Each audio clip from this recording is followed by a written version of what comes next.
We should observe the ancient ritual of traditional pre-fight donuts. Yeah. Fear does not exist in this dojo, does it?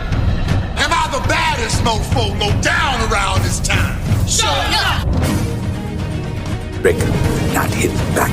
Silly Caucasian girl likes to play with samurai swords. You will all refer to me by the name Betty. I know Kung Fu. Thank you, Chuck Norris. I said I don't want trouble. Only an idiot can destroy a ninja. Defeat does not exist in this dojo, does it? No, Now, who wants to go home? And who wants to go with me?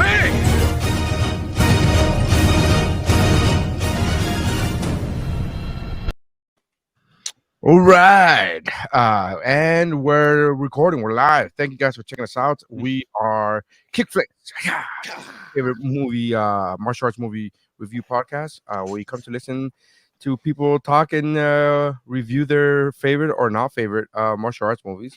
The current movie that we're talking about now is, as you can see, is Enter the Dragon, 1974's Enter the Dragon. Or is it 75? 73. 73. 73. Yeah. Really? Okay. Yes. 1973's Enter the Dragon, the Bruce Lee classic.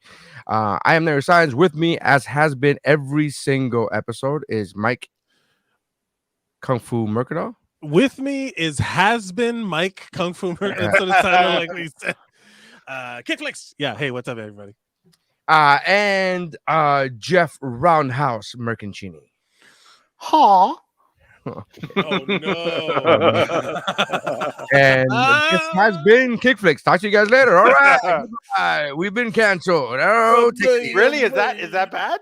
No, it's just in today's climate, you can't even fucking. I mean, you no, man.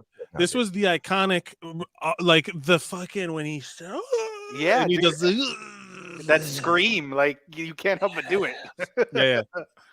Yeah. I mean, it's. I will say this: the beard hurts when it it hurts the image of the kung fu fight because you can't do the facial expressions. But yeah, this is the iconic.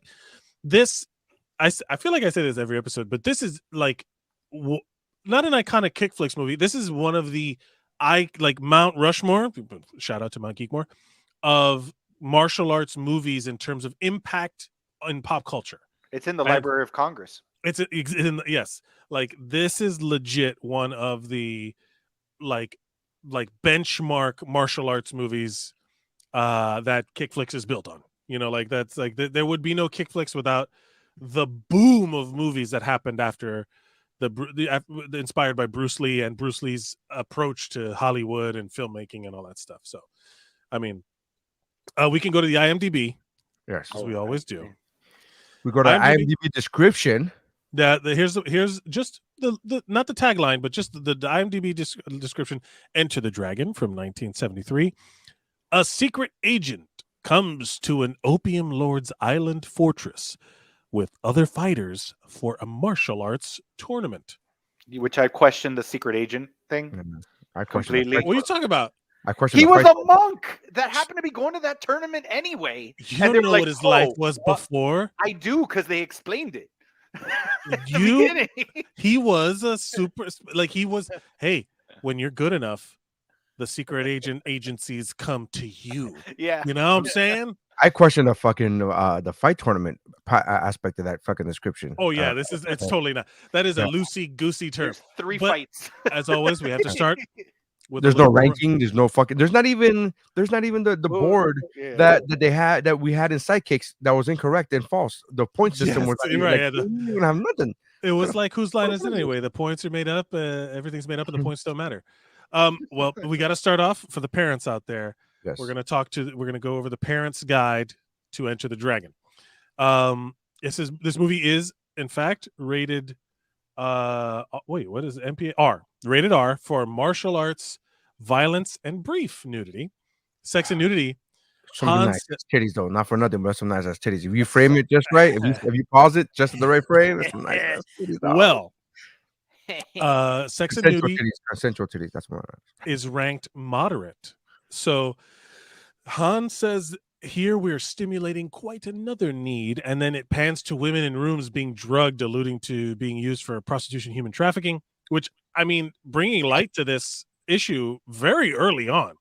Now, I swear to God, I've seen this movie multiple times, and that's including a few hours ago. And right when you said that, I was like, "Oh, that's right." That like I didn't put two and two You together. forgot that, or it's just like No, didn't it's not connect? that I forgot it. Is that it didn't. They weren't because like what you said, like what this person said, vaguely or loosely, like it wasn't strong enough for me to be like, Yeah, these are whores that were sex slaves. Like they didn't, you know what I mean? So right. I'm dumb, guys. I gotta be I forced. mean, they said it like 3 times in the movie that they were sex slaves. Like the Yeah. agent at the beginning straight up tells them They get them like hooked on heroin drugs. and they sell them to the highest bidder or whatever. Yeah. Continuing on, guys, we have to get through this. It's very important for the parents listening. The side of a breast shown briefly while another woman massages her back. Yeah, they was. And okay, here we get specific. A woman stands on a man's bare back as she massages him with her feet. The woman is at least topless under the loose robe. After a few seconds, the man flips over. Suddenly, the woman drops down to straddle him, and her bare breasts are shown. Yep. Now, the person, I feel like this says more about the person writing this than the actual like problem with the movie. Yeah, of course, the movie's got tits in it, but I also like feel that's the case with every person writing these. it's true.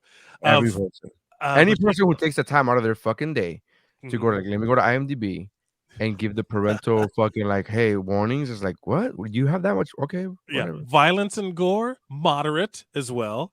A woman kills herself by impaling herself with a shard of glass. That was actually very, very like a good scene. Strong, good choices, very powerful.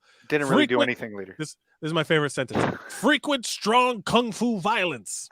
Yep, nailed it. Some of the deaths are quite brutal and bloody. Yep, exactly. Oh, Han mercilessly beats Williams to death. Spoiler alert. Later, we see his body hanging when Han has Roper seeing this. Startling. Startling? It's startling? I'm reading it verbatim. Profanity, mild. No F words are spoken in this movie. At 34 minutes, a man shakes his fist at a good distance.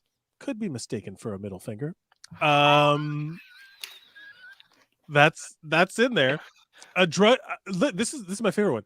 Alcohol, drugs, and smoking. Moderate. Some drinking and smoking, and that's it. Like they don't talk about the whole fact that there's like stoned people. Yeah. They're at an opium den. Yeah. Like how is alcohol? That? So here's alcohol, drinking, alcohol, drugs, and smoking. Right. Both are present. That's 3, but 2. Okay, thank you, sir, sir or madam. That's clear. Yeah. And then it said a woman is seen in a dungeon with a blank expression on her face, seemingly completely unaware of her surroundings. She is obviously high on drugs. Yep, that's also true. It's frightening and intense scenes. I will say, this one actually is very, very good. A man asks another man to step under a guillotine. Tense moment as he refuses, but the other man is insisting. He grabs a cat and puts it under the guillotine. The scene is very intense in the suspense. We see a close-up on the other man passing his hands under the guillotine to retrieve the cat. The cat is safe. It was a red herring. Spoiler. And some violent deaths are disturbing. So I feel like people really picked and chose what they wanted to say here. There's kind of Absolutely. But I will say the cat scene. That was I was like, wait, I don't remember. Does a cat get chopped in half by a guillotine? Because Han is a quintessential Bond villain. That's actually a good line. He says it's very. Well, wait, we got to do our 60-second reviews and everything before we get into that. But yeah, if you want to. The taglines or whatever, their deadly mission to crack the forbidden island of Han, the ultimate in martial arts adventure and excitement. There you go. They could be better. Mike, what's your 60-second? Again, I've seen this one a bunch. I've seen this movie a few times, but always like the I'll tell you where I see it the most is in clips in Bruce Lee documentaries or in clips of like other aspects of referencing this movie, but I haven't watched it all the way through. I guess in a few years, like I haven't seen it in a while. And I will say, first time you see MMA represented, like in the way you see it now, with like the trunks, the little short shorts with the gloves, the grappling gloves. Somebody taps out. Sammo Hung looking not Also, there's an athletic armbar. at all. Also, there's an armbar. He taps out because of the armbar. Very interesting. And then also, like, for me, the whole time I was watching this, I was like, this is Bruce Lee's James Bond movie. And I there, as much as I love Bruce Lee and I studied the Jeet Kune Do and I like respected it, there's a lot of stuff done for the camera here where you can see people like kind of jumping into kicks and jumping into stuff, which is not Bruce Lee's fault. It is, just the fact that it's a stunt corner. And also, I genuinely enjoyed like the 70s-ness of it all, because this is in no way worse than other 70s movies you see. Like The Godfather is not great. You know what I mean? Like The Godfather acting, there's some acting in The Godfather that is not good. He just killed Neri. Not everybody is Marlon Brando in that movie. Not everybody is there's some rough line deliveries from secondary cast members in the fucking Godfather. And also there's some rough edit choices too. It's not as good. Godfather 2 is way better. But that first Godfather movie is got some of its own, whatever. The whole point being is that it felt very like a powerful 70s movie, important, and also it felt like a James Bond movie to me. So I was watching it that way the whole time. Okay. So for me, I'm kind of in the same boat. I hadn't seen the actual full movie in years, but I've seen clips of it in like those documentaries or best fight scenes or things like random things here and there. It didn't hold up to me as much as it did when I remember seeing it the last time for the full length. Mm-hmm.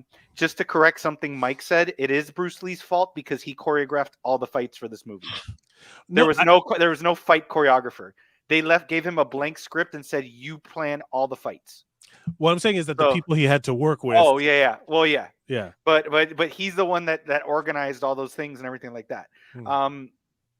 I can fully appreciate the significance of this movie and why it is in the Library of Congress.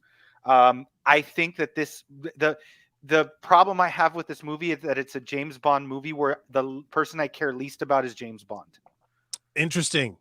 To me, the two secondary characters were way more interesting than he was. Like, I wanted Roper to be the movie. Like, I loved his character. So that's my issue with it. And then the thing is that and I'll be quick because I know it's only 6 minutes. The whole idea of this movie was this, even though Bruce Lee had done a bunch of movies before and done Green Hornet already, this was the movie, the first financed Hollywood movie by an American company that was going to be produced by an American company. So this was what he thought was going to be his big break to American audiences. They didn't consider Green Hornet that because he was a side character. So this was just him dropping his penis on the entire table the entire time. Like, they just made him too ungodly in this movie, and that kind of turned me off to it. I'll go into more because I know it's only 60 seconds, but so I didn't hate it, but I didn't love it. Like I remember watching it the first time with, like, when I was younger, how crazy this guy was and everything he was doing. Neri, go ahead. I'll see if I could give you my review. Hold on. It stinks. Yeah.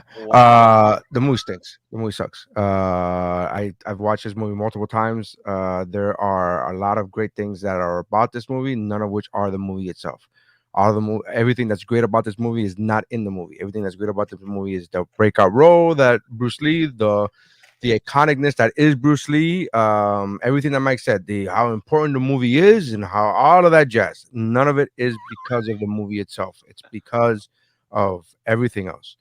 And this is not retribution for that asinine comment that Mike made about The Godfather. This is my actual opinion about this film prior to coming into this podcast. I don't. Oh, we can all have opinions about stuff? Yeah, cool. That's fine. Cool. What? Like I said, this has nothing to do with that. This is I'm giving my disclaimer of this is how I genuinely feel and felt. And me and Jeff shared many notes back and forth while we were watching this movie, and He thought he was gonna get kicked out. He goes, I think I'm gonna get kicked out of KickFlix. And I immediately knew what he was talking about. I go, no, I don't like this movie. And he goes, oh, good. Okay, then I think Mike is gonna get kicked out of KickFlix. Apparently. Well, look, I said what I said, that there's the 70s-ness of it all is to me the weakest link, in the fact that every one of these KickFlix movies we talk about, there, like, if there's some flaw in it, it's the fact that the performances and the scripts don't get the polish that bigger movies get.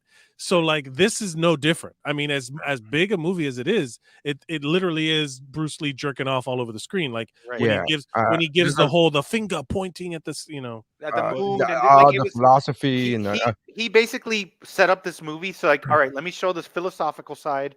Yeah. Let me show my comedic side with the whole thing on the boat, which I'll get to, where he messes with the guy and puts him on the back of the boat. Then he's like, let me show me with 15 different weapons that I, later on in my fighting technique, right. But also, like, the reason why I compare this to a Bond movie, is it any different than the fucking Mary Sue James 100%. Bond, where 100%. like literally everything goes well for James Bond? Even when he's being tortured, he's still chill with a laser coming up to his 100%. crotch. I haven't seen those Bond movies. Legitimate, like I've told this to multiple people. The Bond movies that I started watching are Pierce Brosnan, which is why he is my Bond. Like, he's my Bond. I don't know.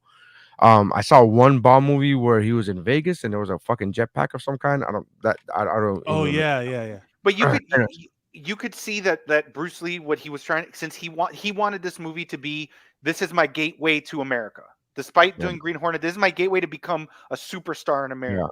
So he's like, let me grab every possible thing I can. So I have to get revenge for my master, because the temple's been sacked. Han messed it up. Disrespected. Thank you. That's the word that was escaping me. Then there's the spy element. There's drug running and other stuff that's going on in there. We need you to take care of that. Then there's the tournament. All right, we're gonna have the fighting. Then it's the sister that out of nowhere they suddenly are like, by the way, your sister killed herself because this guy tried to rape her. Which like, and so they put all these different like plot. It was too much. It was too much. You know what they didn't put enough of? A fucking fight tournament. Give me a fucking fight tournament. Like, it would have been more interesting than give me a fight tournament. All these story things, all this, it was too much story and none of it done well. None of it done at all. Like, it just, I disagree about none of it doing well though, because I'll go back to my 60-second review. I loved Williams and Roper in this movie. Again, but that's not the movie though. That's not the movie that we were getting. We were shown. Yeah. Again, you're right in that aspect. That there are. I'm not saying that nothing is. But nothing that we were told is going to be good about this movie was good about this movie. Bruce Lee was. Here's the problem. And again, to Mike's point, in the 70s, an Asian leading man was unheard of.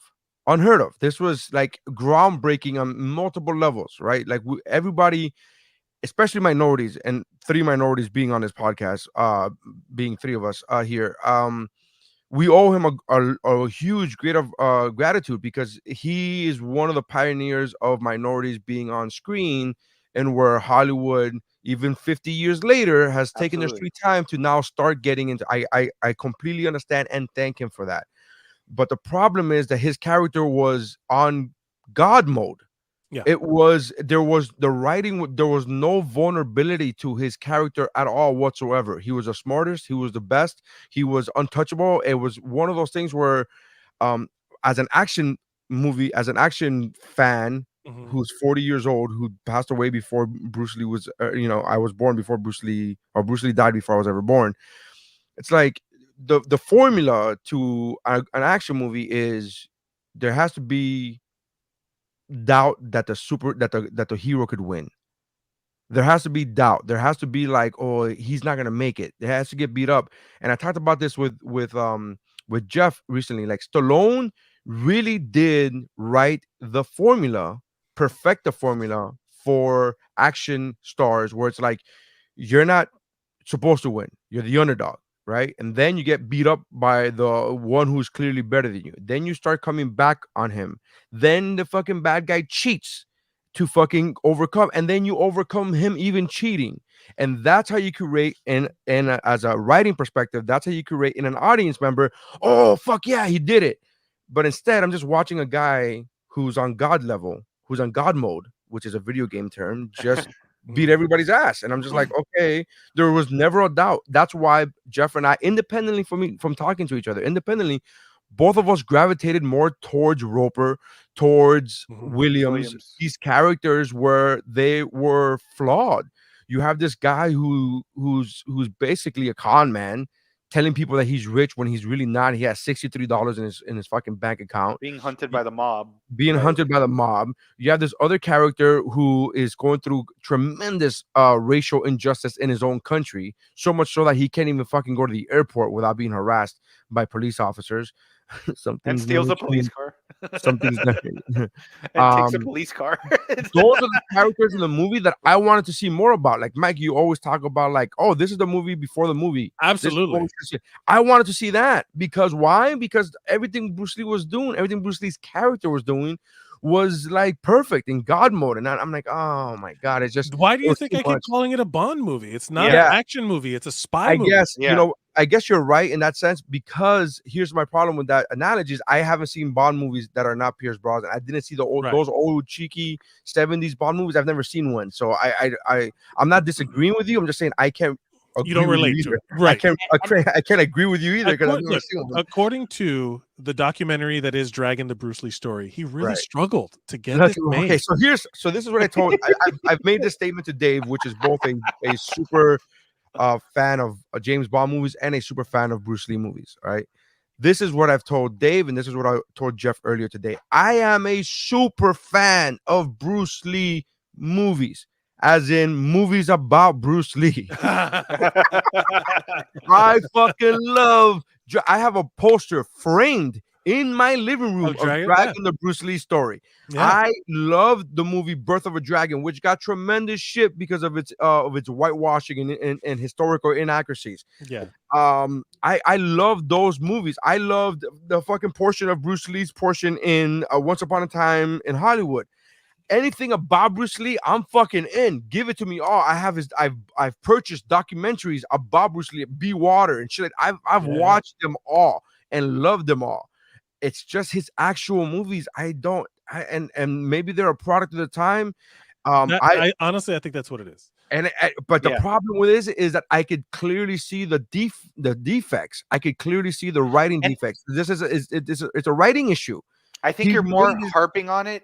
Like I think part of the reason why I'm seeing these things and I'm focusing because trust me, I'm the one that picked Blind Fury. I'm not talking about the quality of writing or anything like that. But when it's a critically acclaimed movie when it's a critically acclaimed movie that's in the Library of Congress that is 95% critics, 91%. Your expectation is a little higher. It's like. Especially because of this podcast, we're 13 episodes in now. I'm starting to see these movies, some of them again for the second time, and I'm catching these things, and some of them I'm seeing for the first time. And I'm like, this for the high pedestal that this movie's on, I have so many issues. Again, like I said, it's supposed to be Bruce Lee's coming out, so to speak, but I didn't care about his character. I didn't care. So that took me kind of out of it because I was like, let me guess, he literally flies up a tree 15 feet backwards. Oh my God. To hide from one of the guards. Like they do the reverse thing. He's super talented. And then, he's so skilled. This is the thing, right? So take, all right. So Bruce Lee's character, right? The fact that he's not flawed is a flaw in the movie itself. Fine. Right. But then you get things like the story where you go, why doesn't somebody take a 45 to this guy and bam, problem over? And the guy goes, no. And Bruce Lee goes, okay. There's no guns allowed. Han wouldn't allow a gun on the island anyways. You think he would allow a spy though? Yeah. You don't fucking it's called smuggling, bro. It's called fucking you smuggle a gun on the island. And for the 45 that you smuggled on the island, and then pow, and then the problem, like it's just. And I mean that shows you even more the fact that every other character except for Bolo is not there. They're using a fake name except for he's Mr. Lee and then there's Bolo. Bolo. I gotta Everybody say, else is like another shout out to Bolo Young, another Yeah. appearance on the KickFlix roster of films. Where are we at? I feel Three like now? we need like a I sound think we're at 3 cue. now. 4. Is it 4? So he was in Double Impact. He's in Yeah. this one. Mm-hmm. What he was in? We haven't done Bloodsport. Oh, what we haven't what done else? Bloodsport yet. No. I forgot what was the other one that we did that he shows up. There was another one. There was another one. There's 3. Well, Right, so- either way, because we're on a time thing. But Yeah. one other quick thing, and then we can get into like some of the things we want to talk about in the movie itself. But like one of the other problems I had is that there was 2 missed opportunities in storylines that they could have done, that they set up and then there was never a payoff, in my opinion. Okay. One was that guy on the boat that he messed with, that he tied to the back of the boat. They built it up that Williams and Roper were looking at him. They're like, oh, that's that guy that's won these tournaments and he's done this. And I guess he's trying to put another notch under his belt and blah, blah, blah. And then Lee has this like whole interaction with him where he's like, let's go to this beach and we'll fight here and we'll do that. And then the guy shows up without any kind of introduction or anything, where Williams just beats the shit out of him. Yeah. Because the guy that Williams fights is him. So they set up this whole thing with Bruce Lee and how badass this dude is, and then Williams just decimates him, and there's no further buildup of the guy wanting revenge on Bruce or anything for like him embarrassing him on the boat or anything like that. Well, I think you're reading more into that buildup. It's him being a dick to the other Asian people on the boat, and then Bruce Lee getting it back for the other Asian people on the boat. I felt that very encapsulated. I didn't feel like it dragged it out. When they show him on the island, he's supposed to fight. Then it's just showing him as not one of the other people. He is a fighter. It bothers me that there's no fucking scoreboard. There's no fight tournament. There's no like the guy literally comes in. So at this scene, right? There's a scene where the guy Scarface comes and goes like morning rituals or whatever. Yeah, O'Hara. O'Hara. So he says, what did he say? Morning rituals or morning whatever the fuck. A routine. I don't remember the word actually. Yeah. He said a word that wasn't morning fights or the first beginning of the tournament. He said something like morning rituals or morning fucking prayer. I don't know what the fuck. And put on your gi. Put on your uniform. Put on your uniform. And then that was the beginning of the tournament. Like that's the whole what? What are we doing? Like it's just very weird. Devil's advocate on that is that there wasn't really supposed to be a tournament, because we find out later. I was thinking about this. We find out later that Han, the whole thing was he was trying to recruit and find people to recruit to help him spread to America. Yes, the fact that what he's doing to hide that is a tournament. He's trying to find the best people, right, to be able to smuggle shit into America or smuggle shit into other countries. And how do you do that? By getting the best fighters. That was what I understood from it. But how do you find the best fighters? Who would the tournament be performed for? Like, it's not a performance. They're just tryouts. Like, it's not a show. There's no audience. There's no fans. Right. It's not a public tournament. It's literally just for his own edification to say, you fight you now, and you fight you now, and Bolo, get this, It's the thing is that we're literally on a compound of his on an island that he owns, that is 100% private, that he is in full control over, and that he is now holding. You've very quickly realized that the tournament it's not a tournament. It's tryouts. It's tryouts. So like the whole tournament thing is now moot. Like, it's not a tournament. Right. So when they have people fight each other, like when Williams beats this guy, it's like you're fighting for a job. And that's when he gets Roper. After he kills Williams, he gets Roper to tell him all of the stuff. Which also, I love the actor that plays Roper. He's been in a million things. Yeah, he's like the character. Nightmare on Elm Street. I have a photo with him everywhere. Nightmare on Elm Street. Really? I met him at a con. Yeah. He's the dad of. He's the dad of. Yeah. What's Christy? What's her name? No. Oh my God! Now you're killing me. I forgot. John Saxon. That's his name. Yeah. Yeah, he's in a million things, man. He's in a bunch of stuff. Oh, but I didn't mention. Okay, go ahead. But because I didn't say the other thing that it was my go ahead. The other wasted opportunity that I think is with his sister and the revenge story with the sister, because they built up Scarface to be this like big baddie dude that was responsible. Which, mind you, he found out about his sister already, like on his way to the tournament. Did you? Oh, no, I didn't. I'm here. He's here. Then you lost me. Oh, so I hear you too. Can you hear me now Yeah. again? Yeah. Okay. So he doesn't even find out about his sister till like right before he's leaving for the tournament. Oh, by the way, your sister killed herself because she almost got raped by these people. Nancy. That we know. Nancy. There we go. From Nightmare on Elm What Street. I'm trying to remember exactly because that part always does feel dragged out. Like I fast forward till they get to the island pretty quickly, or Right. at least on the boat. Like whenever I've seen it in the past, like this is the first time I've actually sat down and watched through it. Like I said, in a couple of years. And the thing is that that felt very much like the reason to get to the island feels very much like before you get to the chocolate factory in Willy Wonka. They gotta crank it out. They gotta churn the butter. They gotta get it, and then you get to the payoff. Yeah, but even in Willy Wonka, we had Grandpa Joel standing up. Grandpa Joe. He's that guy. Yeah, fuck that guy. But that was a good scene. That But song I feel but that's my point. my Yeah, thing But is the whole chase scene with her when they show the backstory, that was a fucking like again. it was oh great. no, it was a great scene. But the thing is then he meets this guy finally. Mind you, again, he finds out just before going to the tournament. So this isn't like years of him like I'm gonna get revenge on this person for doing this. Goes there. He literally finds out. Then he makes a phone call and he was like, "I have a particular set of skills. Yeah, I will find you." And then they build up this fight, and then he just mollywops this dude. Like there's no back.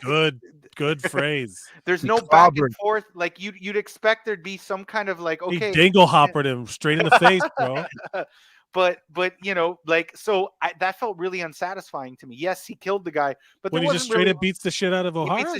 He just Bananaramas him. Like I don't even think he got a hit on him. He like tried to kill him with the 2 bottles, but that was it.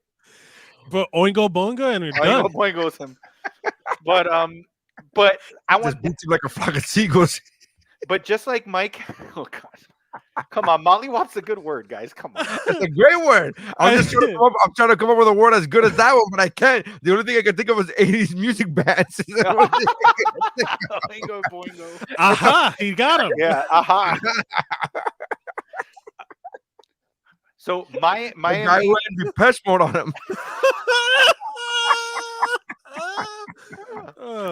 My MVP of this one, Mike's was the trumpet guy in American Ninja.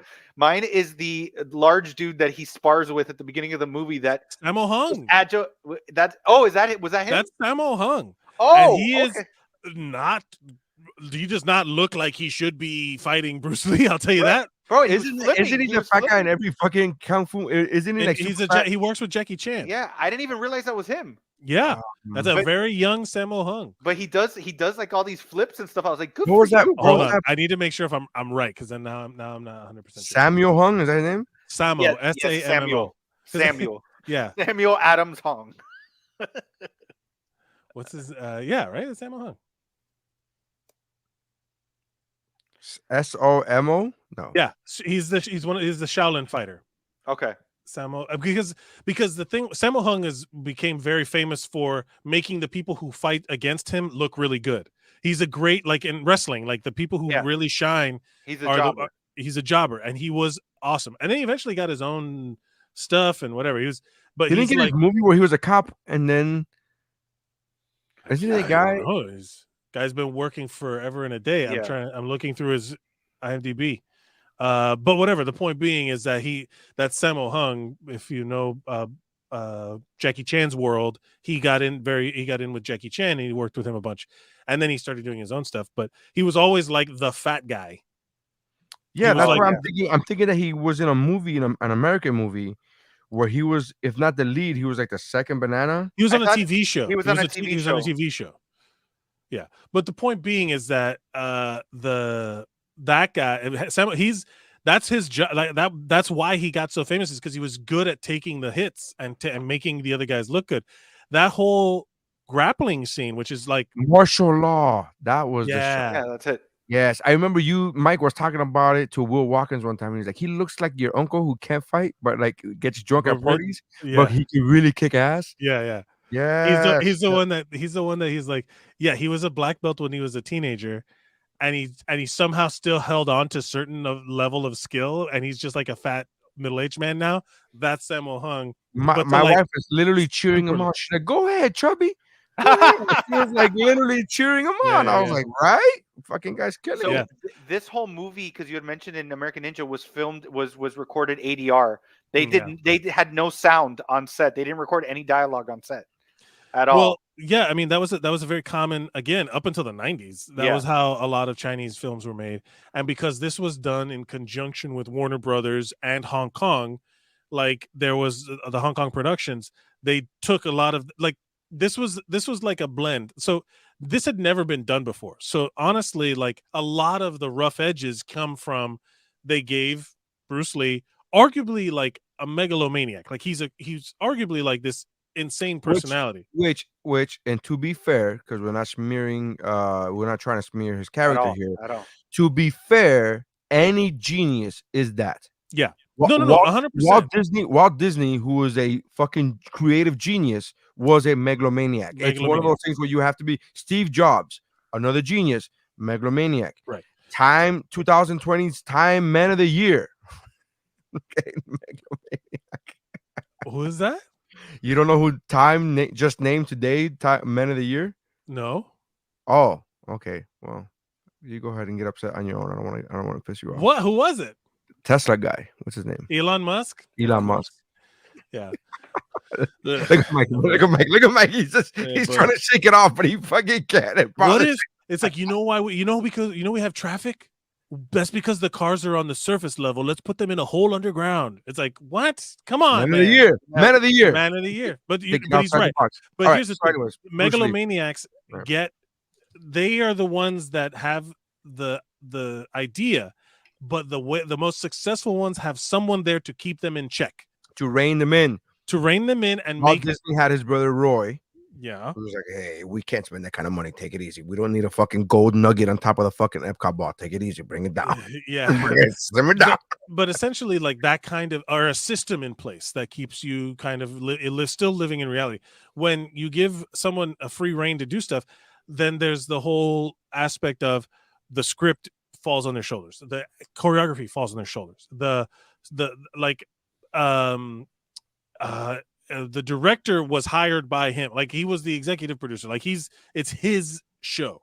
So all of that stuff falling on one person, I'm a big believer in that. You get the best person to do the individual tasks. You don't have one person do everything. Right. So in this sense, the reason why I say the 70s-ness of it all is because the tone and pacing of film back then was very different than it is now.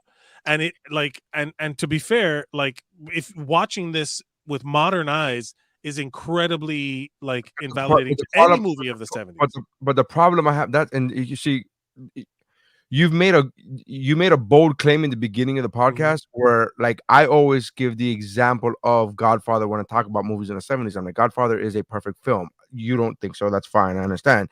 But like it's a fucking slow movie. It's slow. It's fine, but slow doesn't mean bad. Right. I'd rather a slow movie.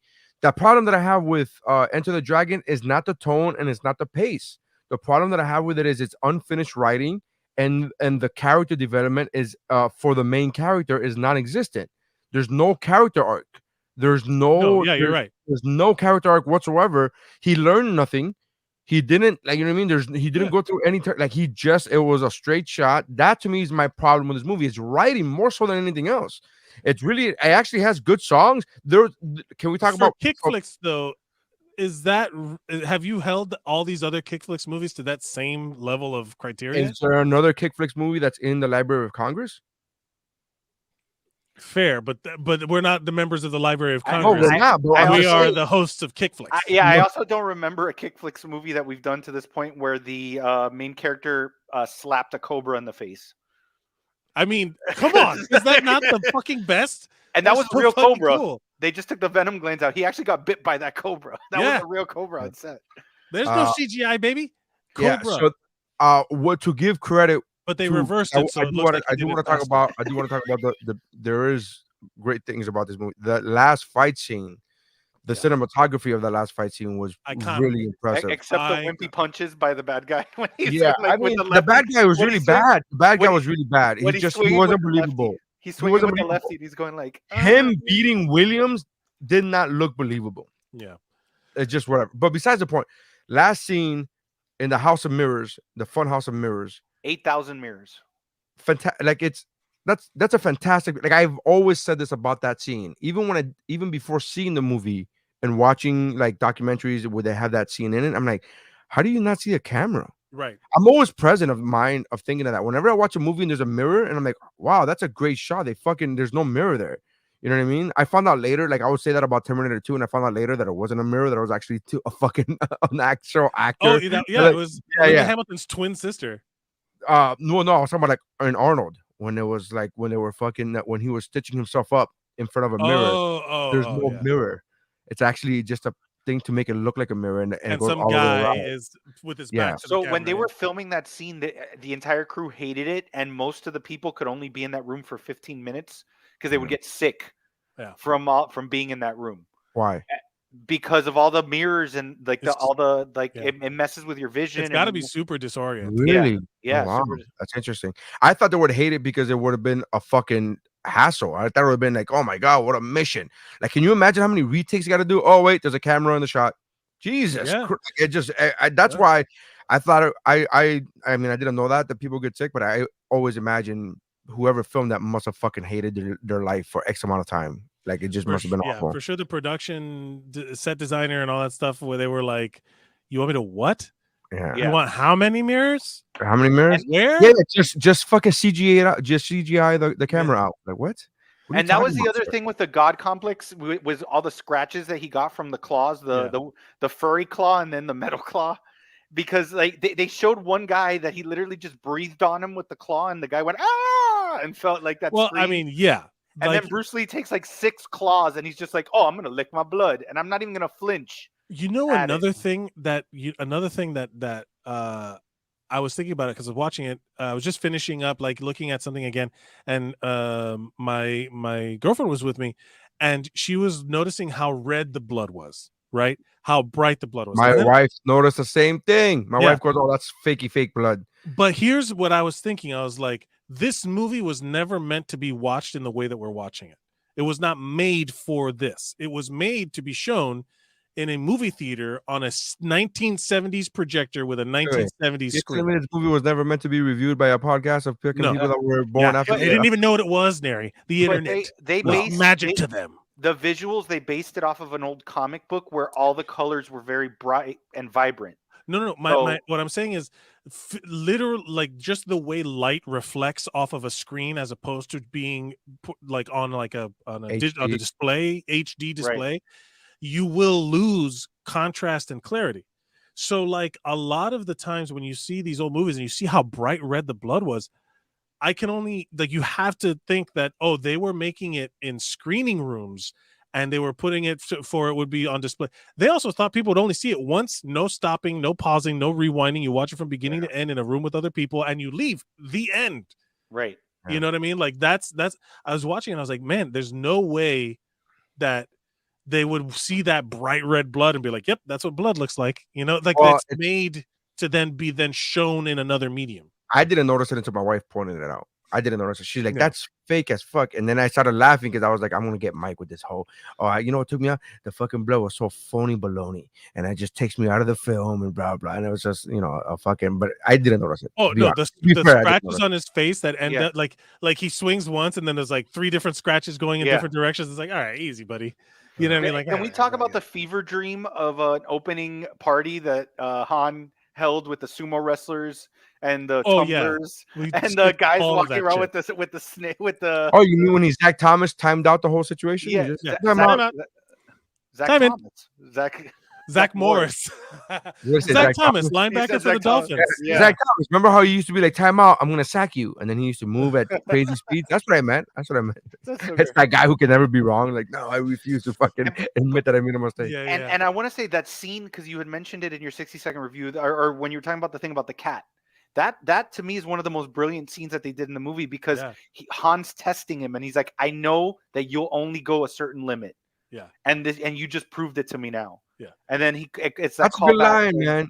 That's a good line when he talked about, was it, he said about being ruthless. He's like, people underestimate how difficult it is to be ruthless. Yeah. Like it's a lot of work. I And love I'm like, that little that scene. was a really good line. I'm like, fuck, that was a good, like, who wrote that line? Like, who wrote that line? Well, that's the thing is, like, the focus, like, clearly they spent a lot of time on the final fight.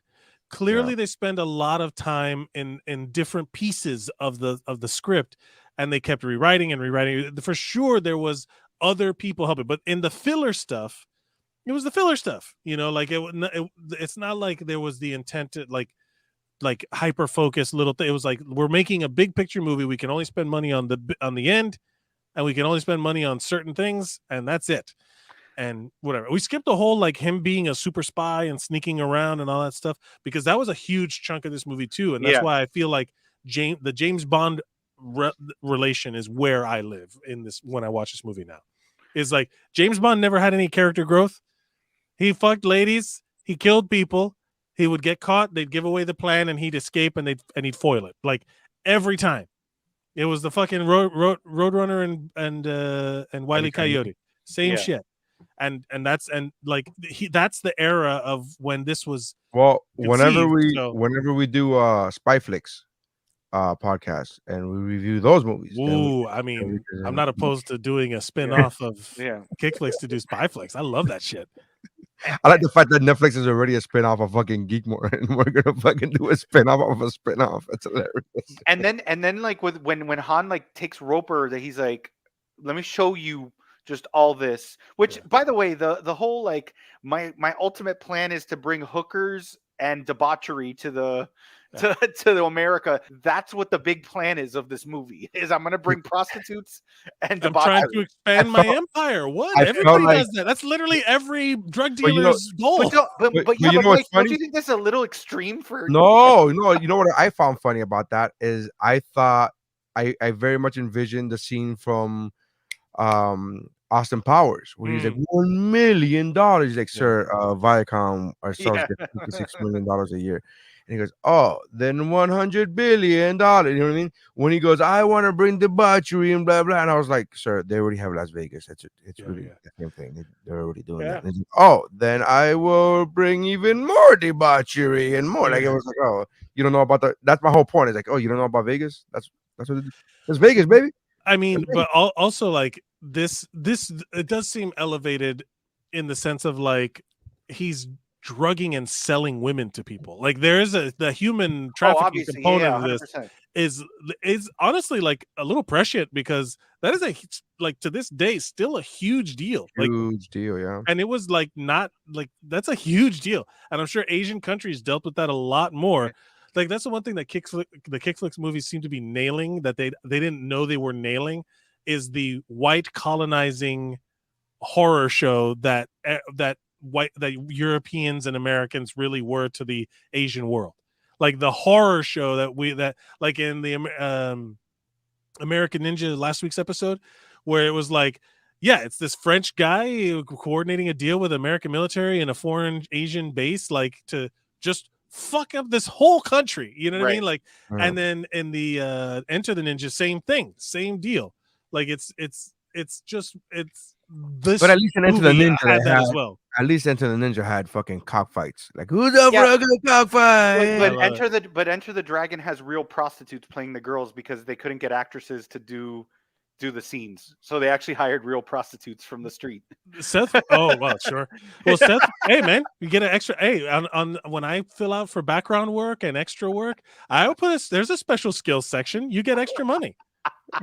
Yeah, like I'm an actual medical professional. She's like, you can actually inject opium into me. Oh, I already. Oh, are we not using? Oh, sorry. Okay, well, you got 3 minutes because I'm about to fall asleep. Okay, cool. Anyways, yeah, we gotta reviews. Mike, what do you give this movie? I give it 4 out of 5 hand statues in glass cases. I give it 4 out of 5.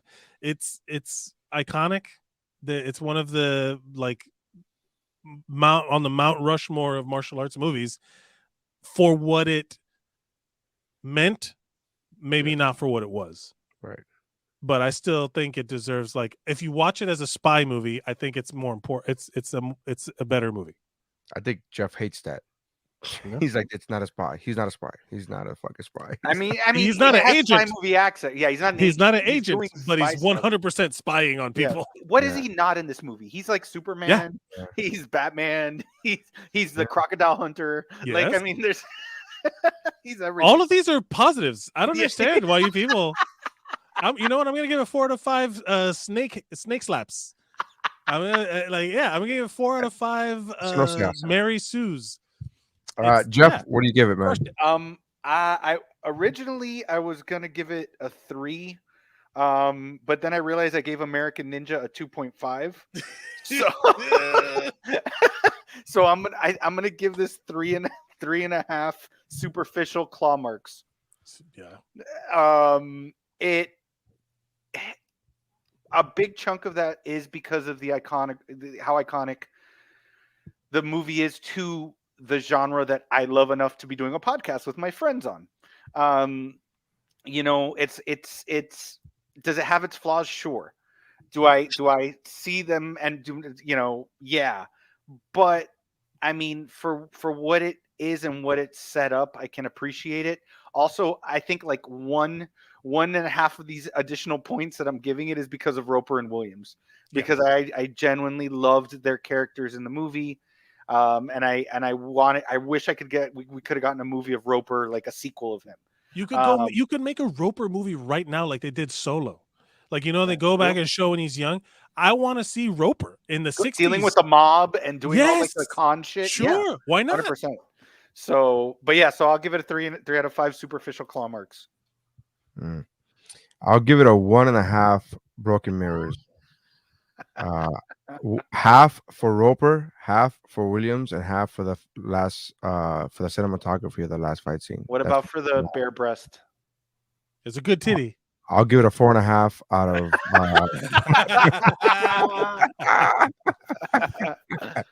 I'm not a fan. I know the part where Roper sees the dead woman that he was like building a little relationship with. That was crush. Come on. Yeah.